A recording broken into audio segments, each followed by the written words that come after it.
Now go ahead. You were talking about the Lima in Sheridan County and a little bit of the history that you know about, Jerry, as a I think basically the local groundwater management district, groundwater management 4, I think it was Ray Lumen, and there was another guy, I don't remember.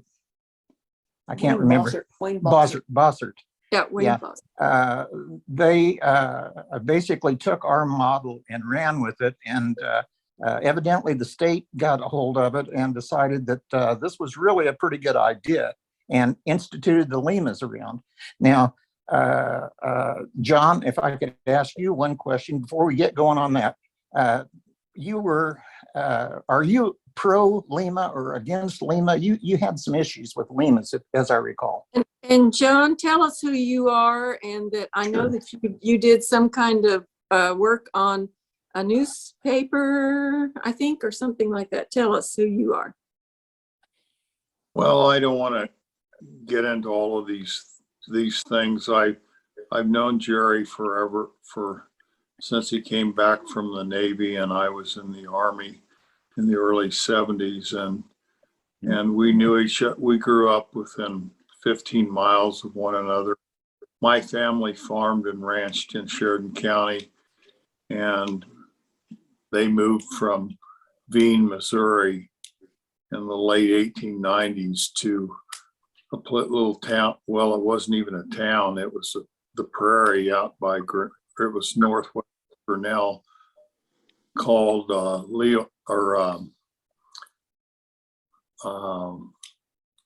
Angelus. And there were 6 families from Veen that moved there. And our family farmed from the late 1890s until I guess I moved away from the farm in about 69 and left.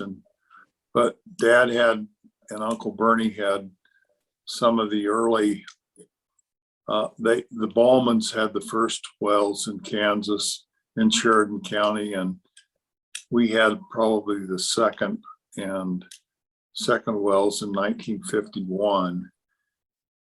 But I don't know, that doesn't matter. I worked for Kansas Farm Bureau for years, and I wrote a column, started Kansas Living, all that BS. And getting back to the Lima thing, Jerry, I don't know how the Sheridan, that was the Lima in Sheridan County for the first time, as I recall, and we lobbied in Topeka all the time.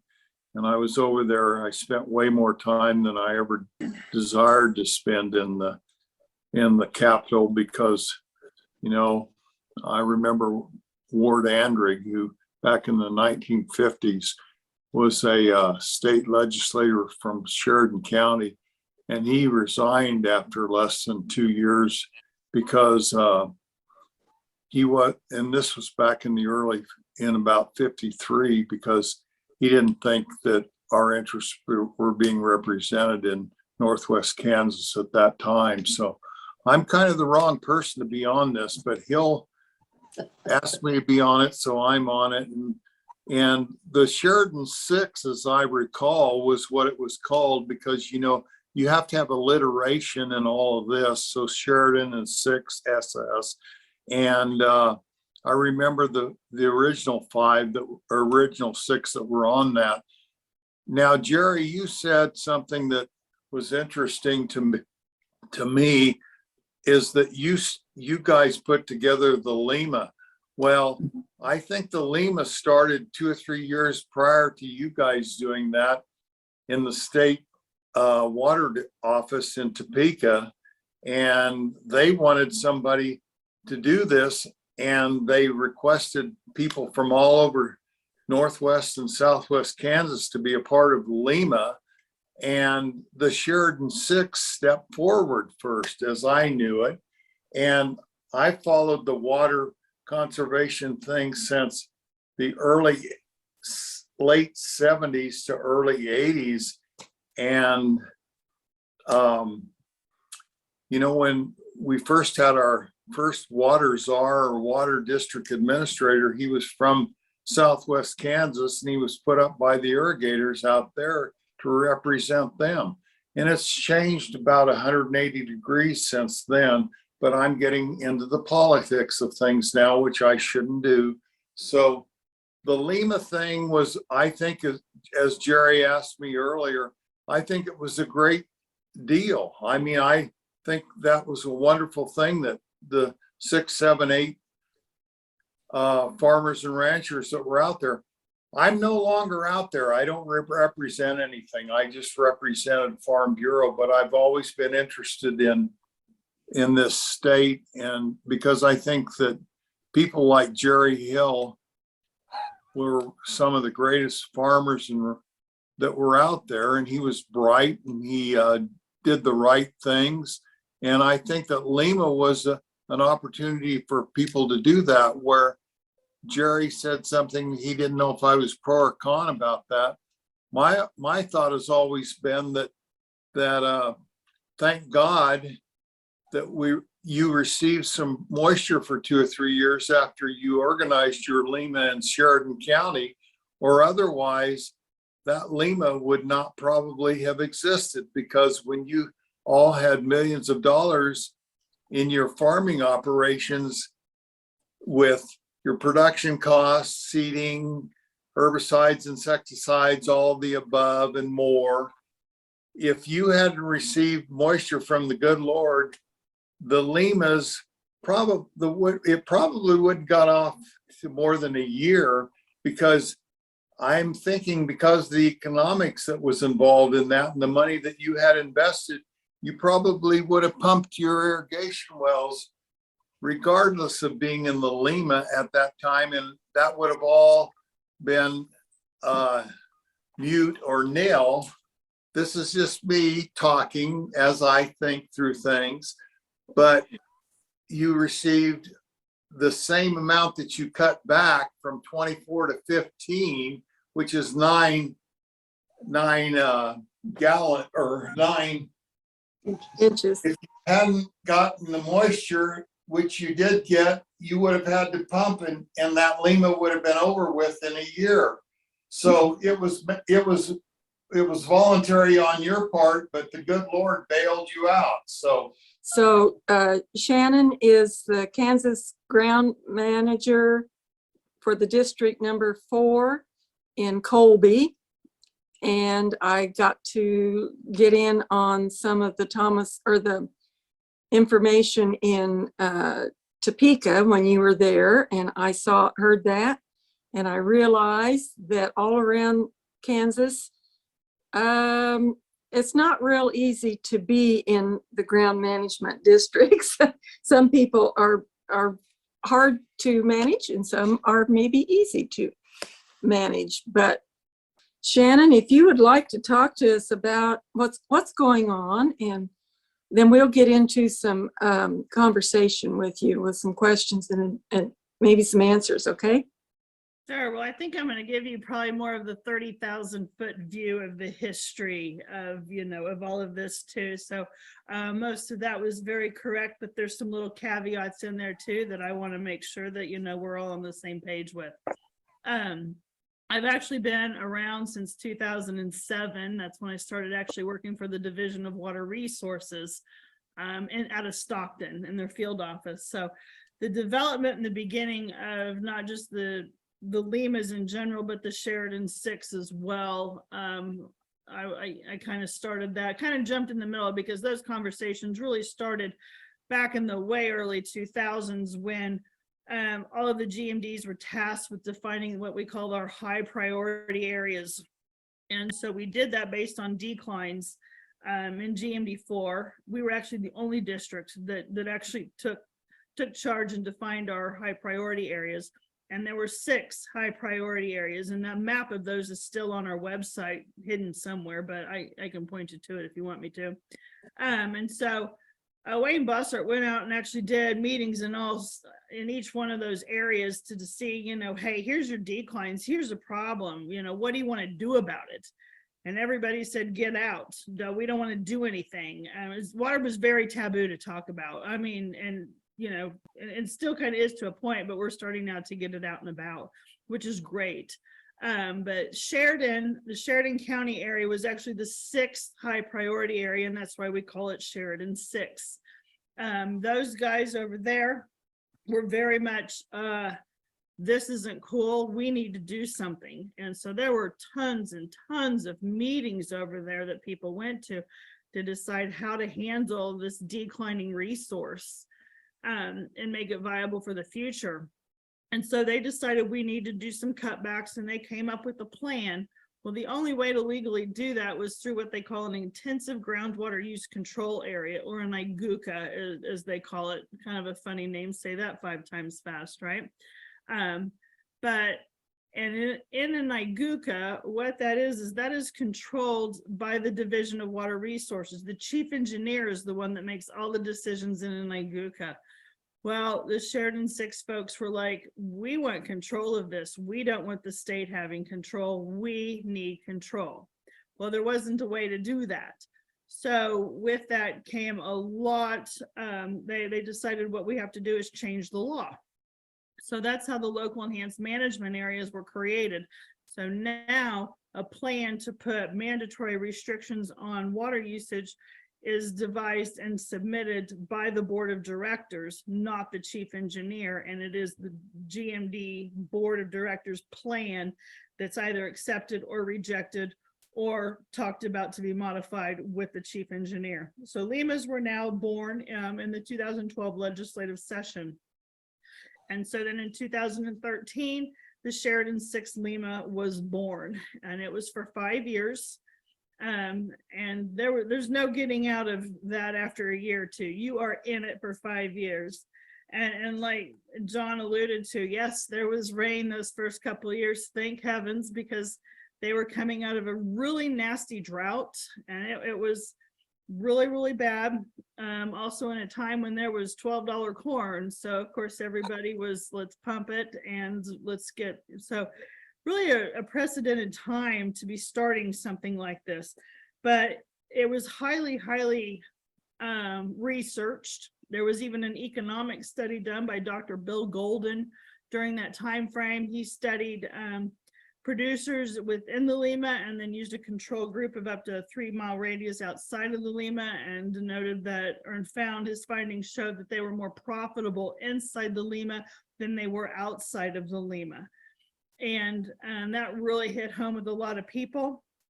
Not everybody was on board with this first Sheridan 6 LEMA. You have to have 2 hearings in order to implement a LEMA.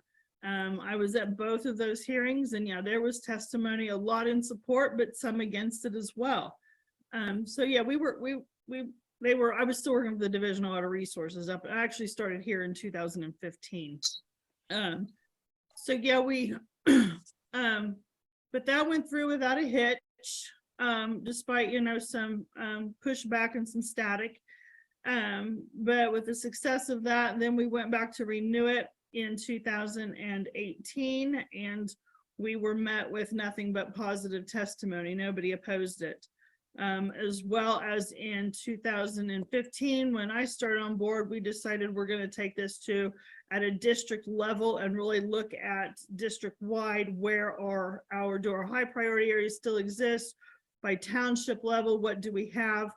And so we created then the GMD4 LEMA, which is not nearly as restricted of the Sheridan 6 LEMA, but at least it was a beginning to at least change some mindsets, change some management practices, and get people thinking of limited irrigation on a more district-wide scale. Many of you may know or may not know, we did implement that in 2013. Again, it was a 5-year program. We were smacked with a lawsuit, but we won that. And so then we renewed that again for 2023 to 2027. And the hearings there were pretty uneventful as well, which was really, really great. So some of the things that and Connie wanted me to talk kind of on the things that are going on right now. I just got back yesterday from my 4th trip to Topeka. It's been a busy one. And as you alluded to, not all GMDs are easily as managed as ours is, or maybe more proactive in extending the life of the resource. I'm really hit with a lot of static, mostly from Southwest Kansas and GMD3, as we call it.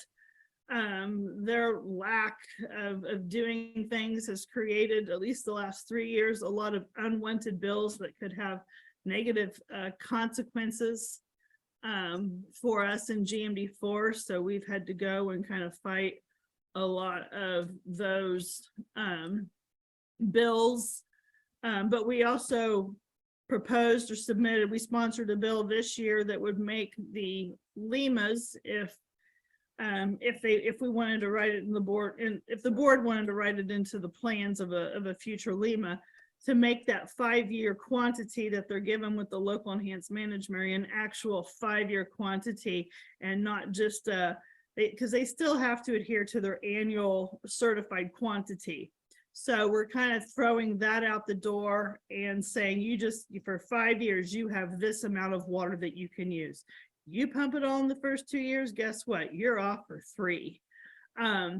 So I really think, and the reason we're doing that, we did it in conjunction with GMD1 this last LEMA period, the 2018 to 2022.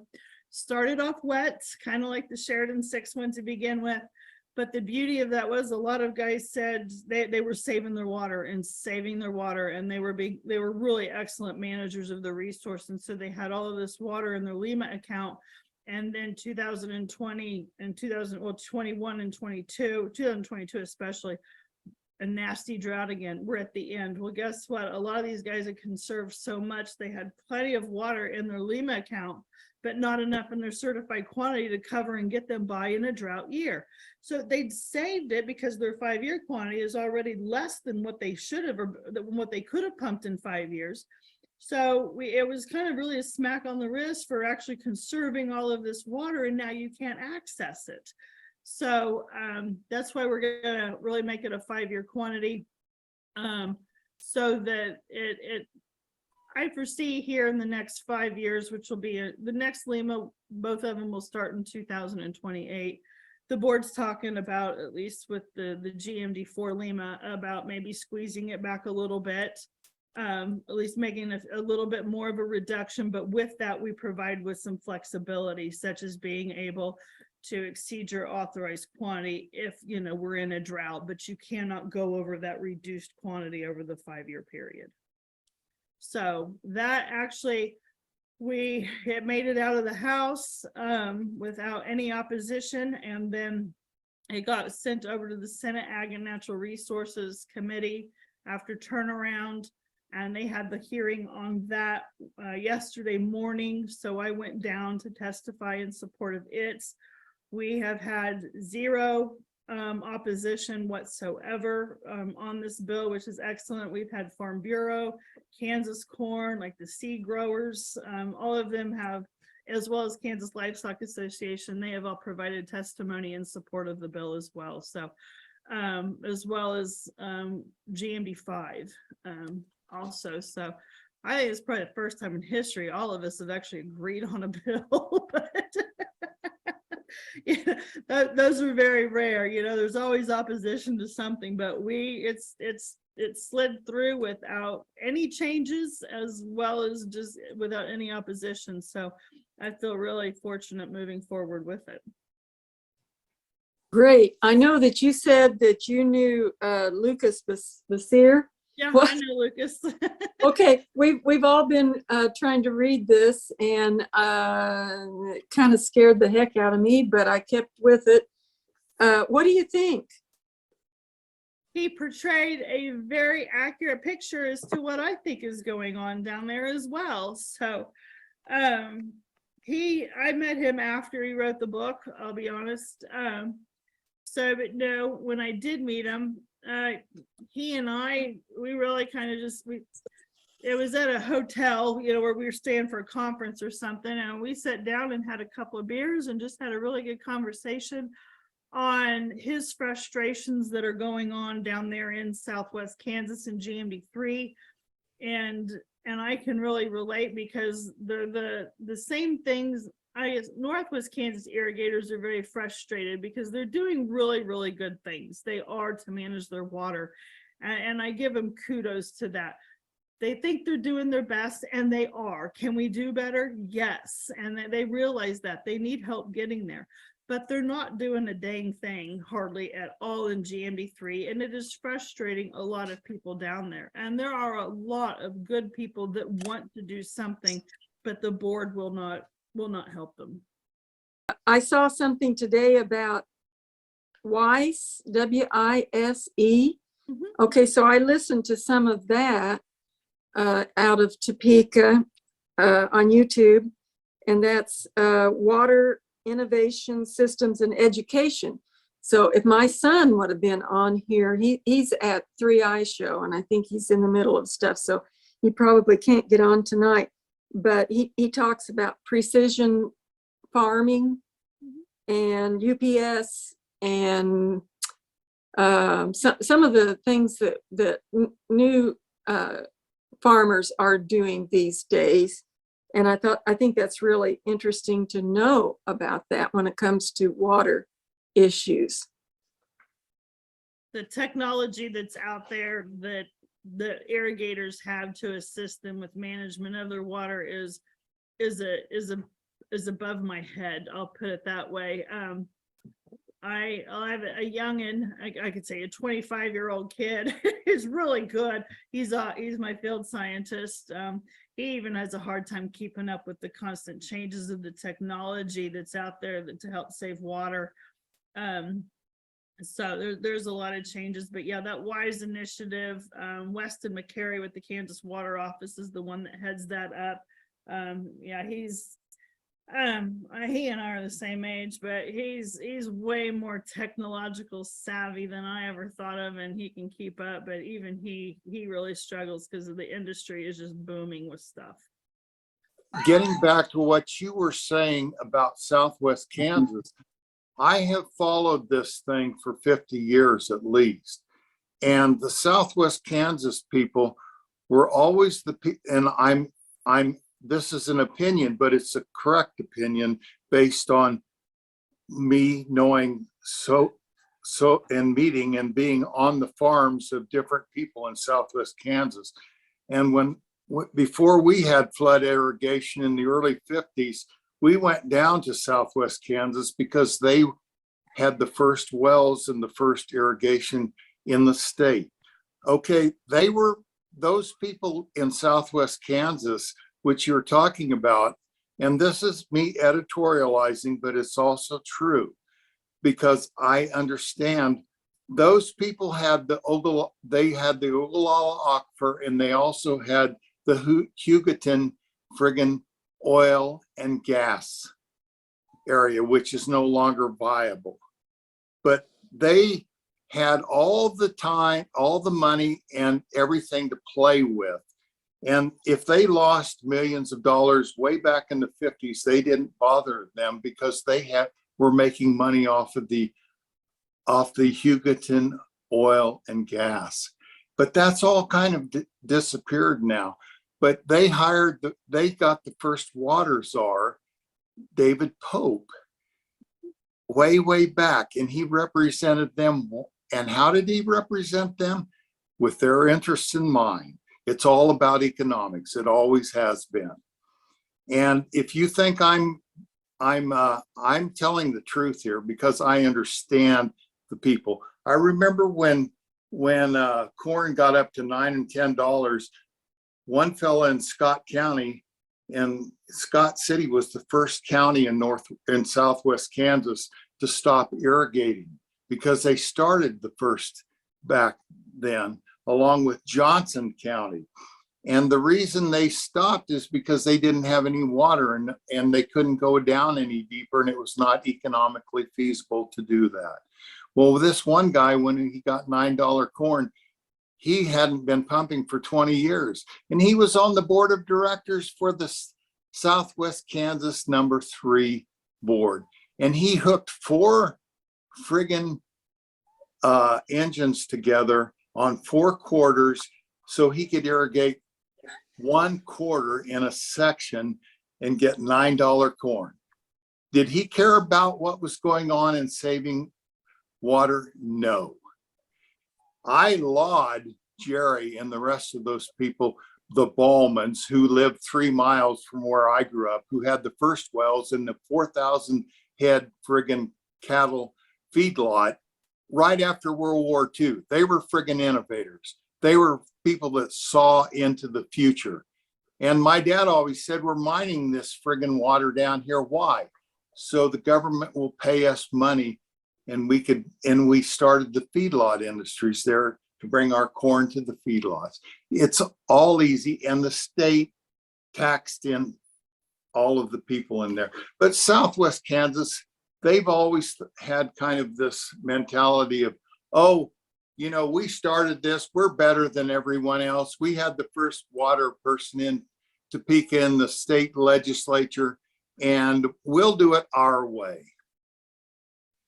You're not Is that lying. what you know, Shannon?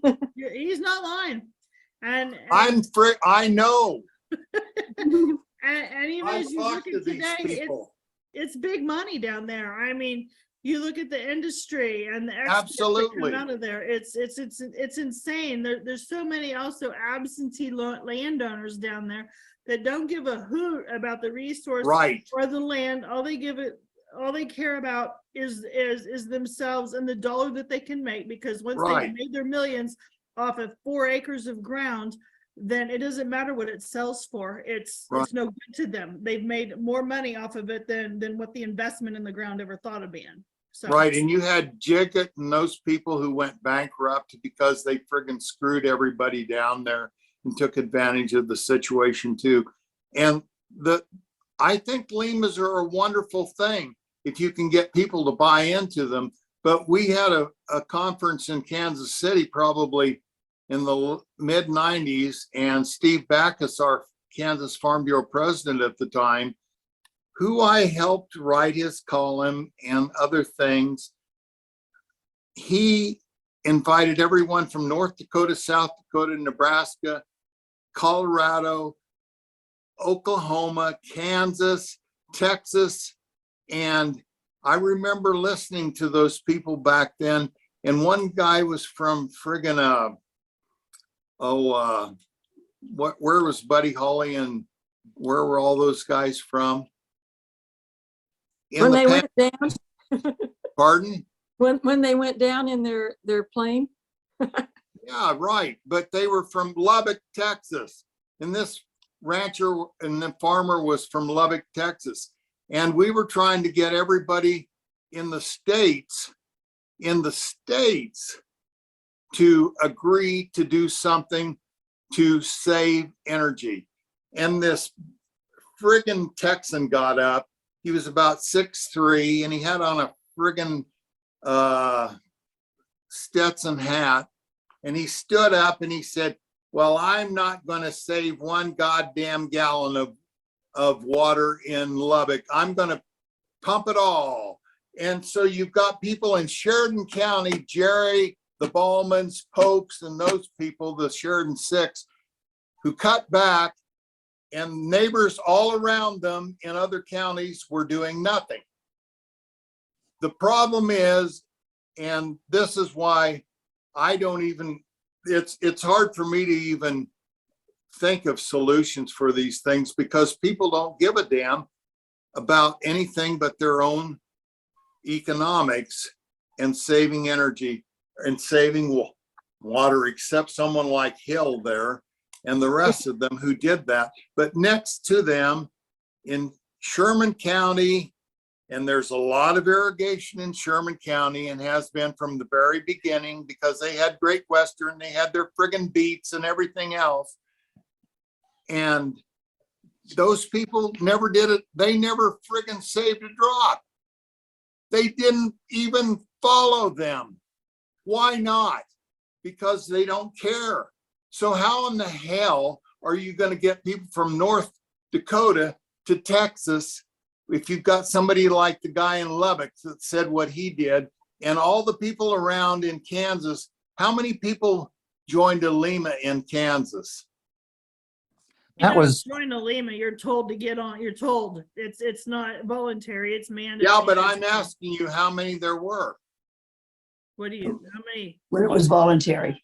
when it was voluntary. Guys, Yeah. That's never what was that's my voluntary. point. No Yeah. one volunteered to do it.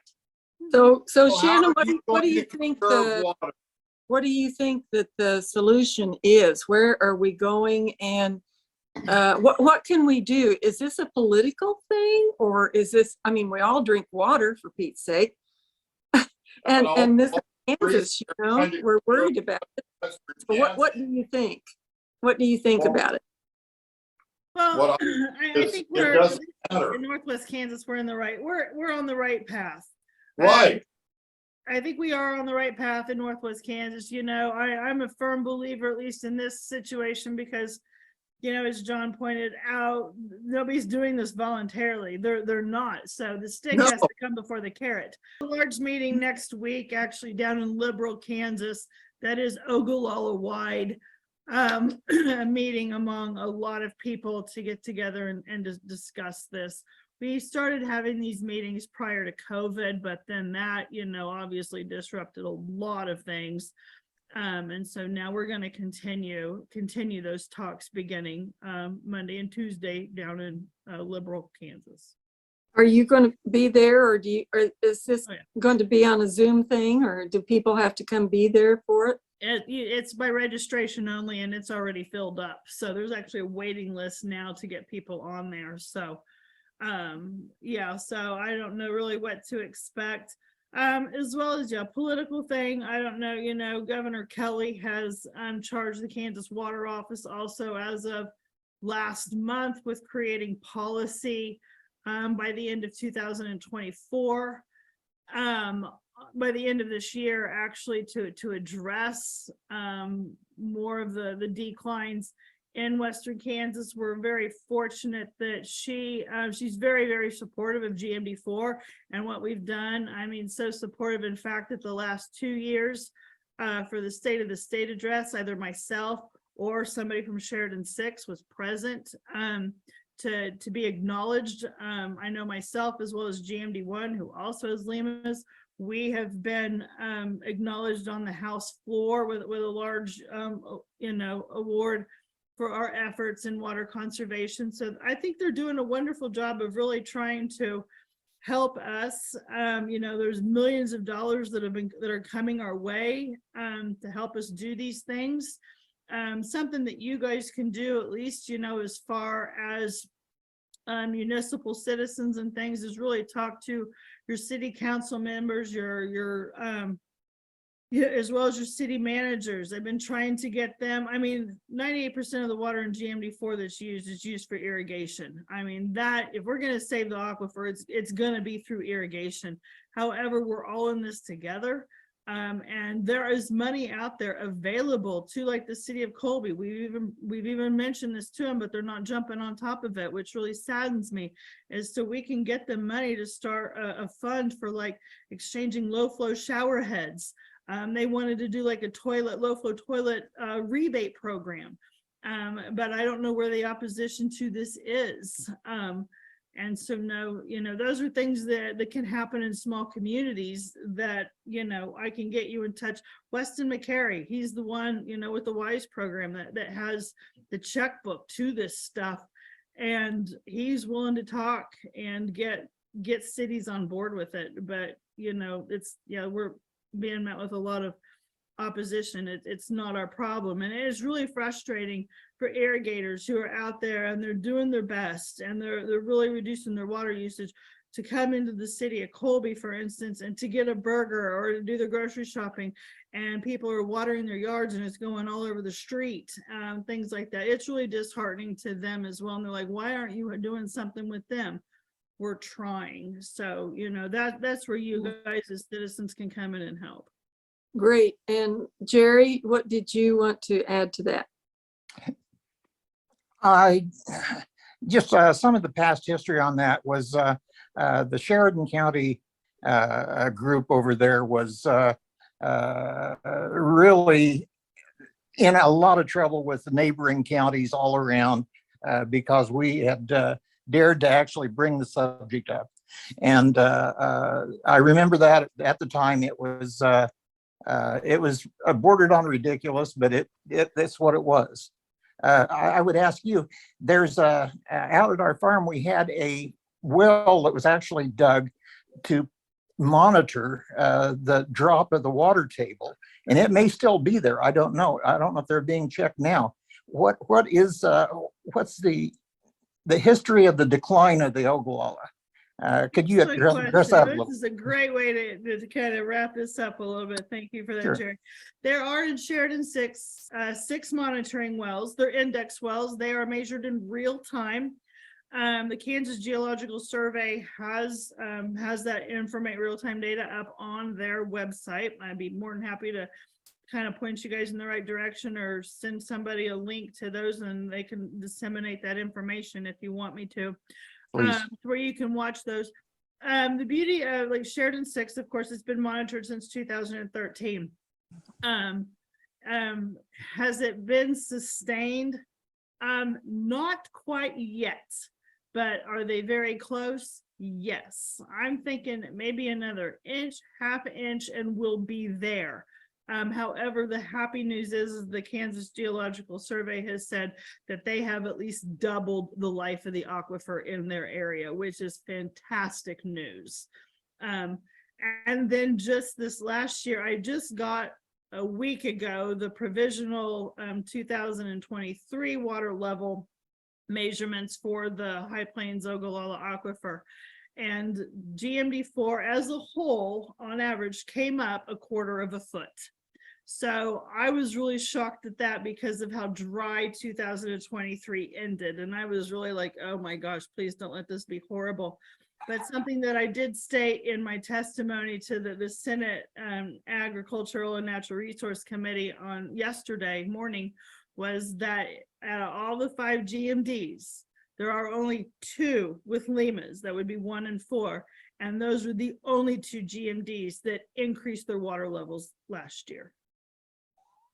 Wow, that's interesting. So is this going to, are we going to have water for another 50 years? In spots, we've got it for hundreds of years. In other spots, not so much. And those are the areas that we're beginning to really hone in on. But for one of the biggest things was when we started the GMD4 Lima was, well, it's not going to be just me, it's got to be my neighbor too. So that's why we encompassed everybody. However, if you had a larger decline than the township over there, you got a little bit more of a reduction, as well as we base that off of precipitation. They get more in the east than they do in the west. And we understand that too. So that's why it's kind of a, the whole reduction thing is a little confusing, but it was grasped well. So I'm going to begin here in the next year of really honing in on those declines by townships, so that the next reiteration, there might be townships that get a little bit more of a reduction than others that have maybe met that sustainability, or Q stable as we call it, met those demands. And so why reduce somebody that's already sustained? That's ridiculous. Let's let them use it, where they're at, because it's not dropping. It's not that, it's going to drop in years of drought. It's going to rise in years of, more precipitation. That's what we want to see, but we want the baseline to be flat. And so we're really going to start addressing those areas that just keep on declining and keep squeezing them back a little more. I will say that, before I dive into that, something you guys should know, we're not advertising it just yet, but come the 1st of June, the governor has actually provided us with almost $750,000 to provide for this helicopter that is going to fly very low over most of GMD4 district and do some electromagnetic mapping with this big halo that's going to hang off this helicopter. So if you see that the first couple of weeks of June, don't be alarmed. It's not China. It is actually somebody that is really mapping the groundwater resources. That's all. They don't care about what you've really got buried in your backyard. It's just going to come up as a blob. We're looking at just the water. And so we're able to get a much more detailed model as to what's going on underneath the surface, and we can make more accurate decisions going forward with our LEMAs, and then trying to make sure Northwest Kansas has water for generations to come. And your website is the GMD4.org. GMD4.org. Okay, so I'll go look that up. And then, And the index wells is the one, the Sheridan 6 yeah, index well. I might also include in that email to you, Connie, the KGS, which is the Kansas Geological Survey. They've got a lot of data on their water well program. You can look up the water well measurements for the year, all sorts of fun stuff. okay. And then I also want to put on there that WISE business. Yeah, Yes, Wise, I can water send you- innovation systems and education. Yeah. Correct, yes, and I can even provide you with Weston's email in that if you Great. want. Okay, and Tim, you've got something there. Yeah, I'd like to thank Shannon for coming here, and the program at this groundwater management district is nationally recognized as being really something. My question, I guess, is there any facts or fiction that seems to be common knowledge that you think ought to be dispelled? And for example, I was also curious about the effects of playa lakes, which are formerly known as buffalo wallows. So if you could maybe give us a few little tidbits on facts and fictions that may be circulating that should be, corrected. Well, there's lots of facts and there's lots of fiction. I don't know even where to begin with, what you know and what you don't know. One thing I encourage people do is to not question everything you hear at the coffee shop. And if you hear something and you question it, or you should question it, feel free to give our office a call. Where I'm not always there, but my admin assist who lives in Colby, she's very knowledgeable as well and can answer most of your questions. She usually answers the phone, but Coulter Stoll, he's a youngin' from the Quinter area, and he's really coming up to speed. He's a jewel of a youngin' that can also answer a lot of your questions on what's fact and what's fiction, or shoot me an email. That's usually the quickest way to get a hold of me during office hours. But you had asked the second question, the playa lakes. There's not, I'm not opposed to playa lakes by any means. There's just not a lot of data yet that shows that putting money into the restoration of those playas are a great groundwater recharge resource. But actually, I think April 3rd, the Kansas Geological Survey and myself, we're going to go down to one that has a monitoring well not too far from it. It's one of the largest ones in the district, actually, the Playa Lake is, and we're seeing quite a bit of an up in the water table out of that Playa Lake, or not out of the Playa Lake, but out of the monitoring well. So we really want to see if, maybe that is a source of it. So I'm not negating Playa Lakes by any means, but I don't have my pom-poms out for them just yet either. I want some more scientific data to back the dollars that might be put into restoring those. So Okay. Those things we call playa lakes, lagoons is what we always call them. You'll have far more evaporation out of them than you'll ever have recharge. that's kind of how I look at it, but I want to see the scientific data first. Well, I'm sure of that, but evaporation was the biggest, and that was an advantage. There's no doubt that's value. I started in irrigation in 1970, so I don't know much about irrigation.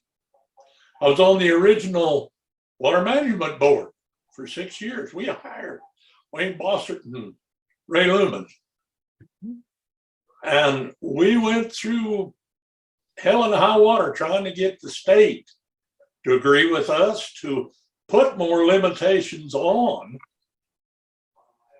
the thing I can guarantee you, politics hasn't done anything for preserving our water anyway as close as what technology has.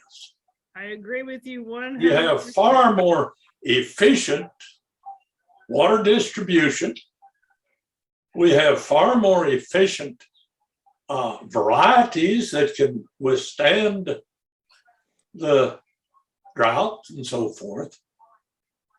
But we also need to remember that, yes, indeed, water is the life of mankind, period. And here in the Great Plains, it's pretty important. I can remember when we didn't have any irrigation. I can remember going weeks on end with single-digit humidity in July and August. We don't see that anymore because irrigation extended the growing season. But I get amused when people start talking about somebody's going to come up with a program through the legislature and politics that's going to solve our problems. I'll guarantee you that is not the place to find the problem. Now it's a good place to get them to cooperate if you could, but they're inclined to cooperate for dollars and cents and popularity and votes far more than they are to preserve water for the next generation. What I work on is trying to keep them out of our area, because I stress it over and over again in almost every single one of my testimonies is local control, local control. They have no idea what's going on in Northwest Kansas, even if they pretended to. So it is my job to communicate that to them, but stay out. We've got this. So Thank you. But thanks, everybody, and I appreciate you coming, and we'll get together again next April.